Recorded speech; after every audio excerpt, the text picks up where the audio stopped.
Guys, we got some sad news. The Galaxy Fold has been canceled. At least for the time being. So we're going to talk about that a little bit today. But before we do, if you guys are new, be sure to like, subscribe, and turn those post notifications on because it really helps us out. Samsung released a statement that they are canceling all the pre-ordered Samsung Galaxy Fold devices for the immediate future. They sent out an email to all of their pre-ordered customers saying that we have postponed the actual release date of the phones. What they basically said was, we are canceling your pre-order unless you say otherwise. And if you say otherwise, we will keep your order in queue, but that doesn't mean that you're going to get the device. What that means is you're going to get the device when it's ready. And Samsung didn't say when it's going to be ready, so we're not sure. They said in the coming weeks, but coming weeks, months, who knows what that's going to be. So the biggest problems that they had with the Galaxy Fold was, of course, with the screen and the hinge.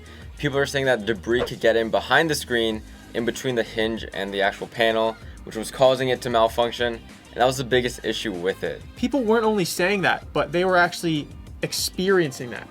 Samsung released a bunch of phones to some of these early reviewers or early influencers, if you call them that. And they were the ones that had issues. Like The Verge had it, CNBC had issues with it. Unbox Therapy, who is known for breaking devices, he didn't have an issue with it.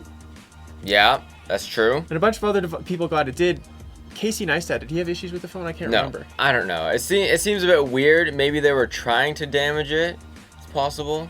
That is possible, but I feel like these people are in such high regard, and they Are they? Well, I mean, I don't know who that they are Verge people guy of was. influence, and so they're not just going to try Are to they? break a phone or break a device, an expensive device, just for the sake of breaking it. One thing I did notice from the guy who reviewed it by The Verge is that he had a bunch of nicks on his screen, which no one else had.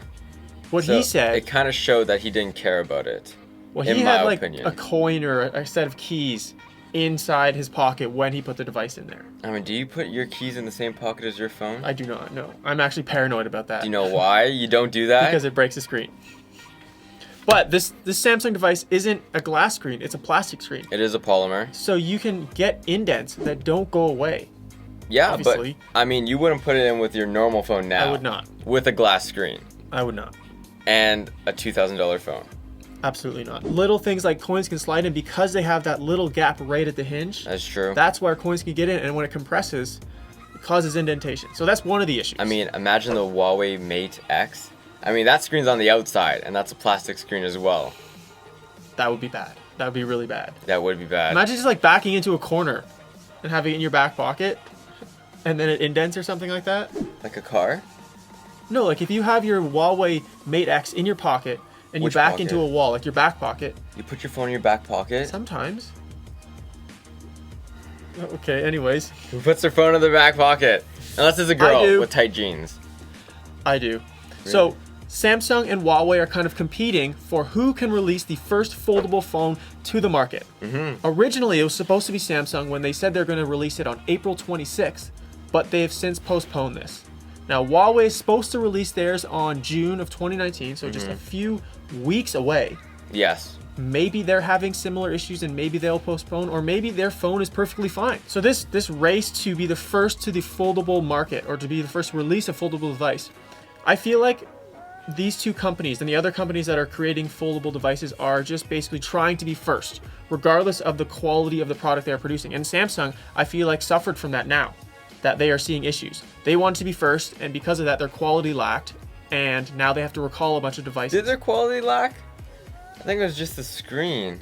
Well, their quality lacked because there was defective products. That means quality is not as Well, good as it's what not Samsung like- wants. I don't think defective is the right word. It's not like it defected. It's like someone damaged it. Well, no, if debris or something can get inside of an electronic device, it could damage it.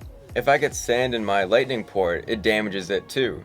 But sand, But that's like someone else putting sand in that's it. user error. But if a device can get debris easily just from daily use, there's not just one device that has issues. It's There's only multiple two. devices. No, there's a few more. Well, the other people took off their screen protector because there wasn't a big enough warning. That was on Samsung's fault. But that was just because people physically damaged the screen by accident. One thing that we can agree on is there's an issue here. There's a big issue. I think it's carelessness. I really don't like that guy from The Verge. I think he messed it up. I don't think that it's carelessness. I think it's a quality defect. we would love to hear what you guys think. What do you think the issue is, and hopefully when or if Samsung releases this new phone. So we know that Huawei is also working on a foldable device, the Mate X, which is set to release on June of 2019. Only time will tell who will be the first to release a foldable device, and whether Huawei is also having these foldable device issues. You never know. If you guys enjoyed the video, make sure to leave a thumbs up. Let us know what your thoughts are in the comments below. And subscribe if you're new.